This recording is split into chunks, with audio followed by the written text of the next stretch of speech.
Selamat datang di channel Keluarga Pandu, rumah berbagi cerita dan pesan. Ketika kau tak minta untuk protokol kesehatan, kau mengatakan itu hanya omong kosong. Ketika kau kuminta untuk pakai masker, membuat sesak napas di dadaku. Tapi ketika kau sakit, kau minta tolong pada dokter kami. Ayo kemanapun kita pakai masker, sadar Pak. Halo sahabat keluarga Pandu, bagaimana kabarnya hari ini? Semoga kita selalu diberikan tubuh yang sehat dan selalu dalam perlindungan Tuhan. Selamat bertemu kembali dengan keluarga Pandu di dalam refleksi hari ini. Dari Kudus ke Boyolali, ada cerita tentang anak-anak manusia yang tak berdaya dihantam virus COVID-19 yang membuat mereka harus dibawa keluar dari negerinya sendiri. Setidaknya sejak Minggu malam sudah ada 5 bus yang tiba di Asrama Haji Donohudan, Kabupaten Boyolali, Jawa Tengah, yang menjadi tempat isolasi pasien COVID-19 tanpa gejala atau OTG asal Kudus. Polda Jawa Tengah bahkan telah menyiapkan 29 bus untuk mengangkut 1.280 pasien OTG asal Kudus. Mereka ditempatkan di Asrama Haji Boyolali karena rumah sakit dan fasilitas kesehatan yang ada tidak lagi mampu menampung semua orang yang terjangkit virus ini. Belum lagi ditambah dengan banyaknya tenaga kesehatan yang juga terjangkit virus ini, meskipun mereka sudah divaksin 2 kali. Pemerintah daerah juga tidak mengizinkan pasien OTG melakukan isolasi mandiri di rumah. Dari Kudus ke Boyolali, ada cerita tentang orang-orang yang abai dalam mematuhi protokol kesehatan yang menyebabkan kasus COVID-19 meningkat tajam. Cerita tentang orang-orang yang tidak mau memakai masker dan ngobrol tanpa jarak. Warga masyarakat umumnya merasa tidak perlu memakai masker ketika berbelanja di toko atau di pusat perbelanjaan. Bahkan sekalipun pemilik toko telah menyediakan masker gratis, mereka tetap tidak mau memakai masker tersebut.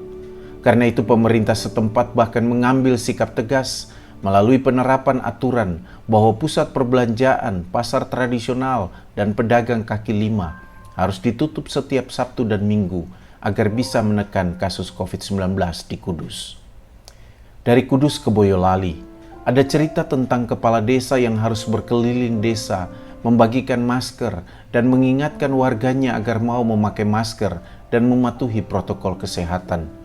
Warga masyarakat diingatkan agar jangan berlaku sesukanya, tidak mematuhi protokol kesehatan, tidak mau mendengar anjuran pemerintah, tetapi kalau nanti sakit, meminta bantuan pemerintah.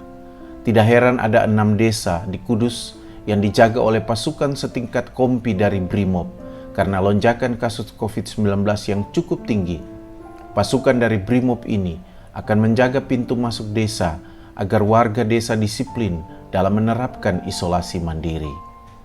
Dari Kudus ke Boyolali, ada cerita tentang lemahnya penerapan protokol kesehatan terkait karantina dan isolasi yang seharusnya dipatuhi ketat oleh rumah sakit. Tidak heran warga masyarakat dibiarkan menemani anggota keluarganya yang reaktif COVID-19, baik di bangsal maupun di IGD. Tidak heran kalau beredar di media-media sosial sebuah video yang memperlihatkan Gubernur Ganjar Pranowo sedang menegur anggota keluarga yang diizinkan pihak rumah sakit untuk menemani anggota keluarganya yang adalah pasien reaktif COVID-19. Warga masyarakat tampaknya meremehkan penyebaran virus di masa pandemi ini. Dari Kudus ke Boyolali, ada cerita tentang pelaksanaan tradisi siarah dan kupatan yang dilakukan warga usai Idul Fitri 2021 yang dianggap sebagai salah satu penyebab lonjakan kasus COVID-19 yang tinggi di Kudus. Kedua tradisi ini menyebabkan terjadinya kerumunan dan mempercepat penularan di tengah masyarakat. Tidak heran kalau anak-anak yang belum diizinkan untuk divaksin atau yang berada di bawah usia 18 tahun juga terjangkiti virus COVID-19 ini.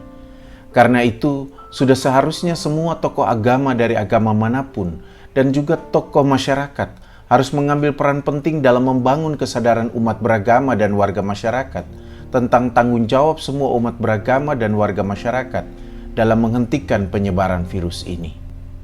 Menjalankan ritus keagamaan penting, tetapi pelaksanaan tradisi agama tidak boleh memberi dampak yang tidak baik bagi masyarakat, khususnya kesehatan masyarakat di tengah masa pandemi ini. Tetapi dari Kudus ke Boyolali, Ada juga cerita-cerita tentang solidaritas yang dibangun antar warga masyarakat dalam menyediakan kebutuhan pangan untuk saudara-saudaranya yang kekurangan bahan pangan karena toko-toko tutup dan stok barang tidak tersedia. Ada juga cerita tentang keluarga-keluarga yang ganti menyediakan makanan untuk asisten rumah tangganya yang harus diisolasi karena terjangkit COVID-19. Jadi dari Kudus ke Boyolali, bukan hanya berisikan cerita tentang sakit dan derita, tetapi juga cinta kasih antar umat manusia.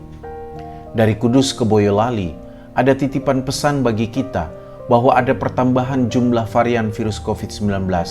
Untuk itu warga masyarakat jangan lengah, tetapi tetaplah patuhi protokol kesehatan. Kita mungkin sudah bosan atau capek dengan situasi di masa pandemi ini, tetapi itu tidak berarti kita bisa seenaknya sendiri.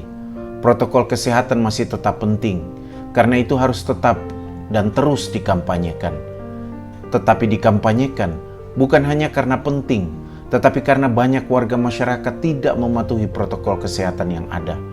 Memakai masker dianggap hanya merepotkan, karena itu banyak warga masyarakat tidak menggunakan masker saat beraktivitas di luar rumah. Memang sudah banyak warga masyarakat yang divaksin, tetapi itu bukan berarti kita bisa bebas beraktivitas semau kita tanpa mematuhi protokol kesehatan. Sudah divaksin juga tidak berarti bahwa tidak akan dijangkiti virus lagi. Ada banyak bukti bahwa mereka yang sudah divaksin pun ternyata tetap bisa terjangkiti virus tersebut. Tetapi jangan lalu bilang, kalau begitu tidak usah divaksin saja. Toh divaksin pun bisa terjangkiti virus. Ya, tetap harus divaksin karena kondisi tubuh yang sudah divaksin memiliki kekebalan yang lebih baik dari tubuh yang belum divaksin. Kecuali kekebalan itu muncul sendiri karena mungkin pernah terjangkiti virus, tetapi tidak menyadarinya karena tidak ada reaksi apa-apa dalam tubuh. Ingat sekali lagi, sudah divaksin tidak berarti bahwa semua kegiatan bisa dilakukan kembali secara normal seperti sebelum terjadi pandemi. Batasi atau hindari kerumunan. Sudah banyak orang divaksin, bukan berarti masker bisa dilepas dan menjaga jarak sudah tidak diperlukan lagi. Batasilah pertemuan-pertemuan luring jika pertemuan tersebut bisa dilakukan secara daring. Kegiatan-kegiatan yang bisa dilakukan secara daring, lakukanlah secara daring, meskipun mungkin dianggap menghabiskan paket data. Lakukanlah segala sesuatu dengan pertimbangan untuk kebaikan bersama. Janganlah kebebasanmu dan ketidakpatuhanmu mendatangkan masalah bagi orang lain. Jangan karena alasan menjaga hubungan kekerabatan, persaudaraan, pertemanan, kamu lupa bahwa kerabat, saudara, atau teman juga bisa menjadi pembawa virus. Dan ini sudah terjadi.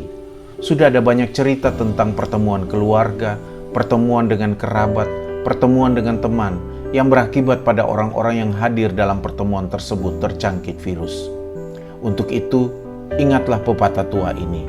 Kecerobohan akan selalu diakhiri dengan penyesalan.